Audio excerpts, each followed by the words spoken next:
ମା ମା ବୋଲି ଡାକିଦେଲେ ପ୍ରତିଧ୍ୱନି ଖେଳିଯାଏ, ମାଟିରୁ ଆକାଶ ଯାଏ। ମାତ୍ର ସେ ଥାଏ ମୋ ଚେତନାରେ, ସେ ଥାଏ ମୋ ବେଦନାରେ, ପୁଣି ସେ ଥାଏ ମୋ ପ୍ରାର୍ଥନାରେ, ସେ ଥାଏ ମୋ ଆତ୍ମାର ପୁଲକରେ। ମୋ ସମଗ୍ର ସତ୍ତାକୁ ଆଲୋକିତ କରି ପୃଷ୍ଠଭାଗରେ ଠିଆ ହୋଇଥାଏ ଦେବୀଟିଏ।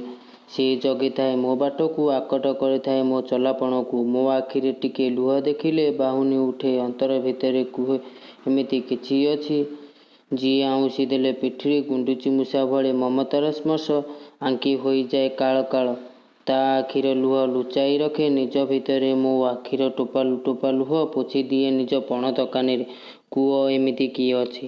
କିଛି ବି ପାଇବାର ଆଶା ନ ରଖି ଦେଇ ଚାଲେ ନିଜକୁ ତିଳ ତିଳ କରି। ସୁଖରେ ଦୁଃଖରେ, ସମ୍ପଦ ବିପଦରେ, ପୁଣି ଅଭାବରେ।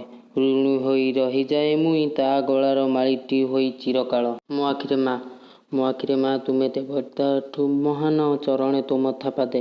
ଜ୍ଞାନ ମୋର ପ୍ରଣାମ, ନିଜ ଶରୀରର ରକ୍ତ ମାଂସ ଦେଇ ଗର୍ଭରେ କରାଏ ଜାତ। ଅକ୍ଷୁଣ୍ଣତା ସ୍ନେହତ୍ୟାଗ ବଳିଦାନ ମାତା ରୂପେ ପରିଚିତ।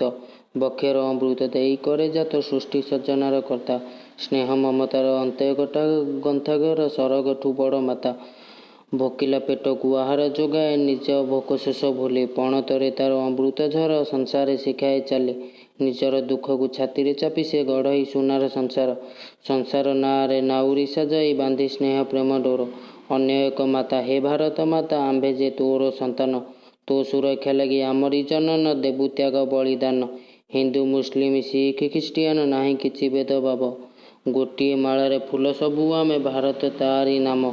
ଶତ୍ରୁର ପାଖେ ନଇଁବୁନି କେବେ, ଉଚ୍ଚା ରଖିବୁ ତୋ ମଥା। ମାଟିର ଧୂଳି ତୋ ମଥାରେ ଲଗାଇ ହୋଇବୁ ବିଶ୍ୱ ବିଜେତା।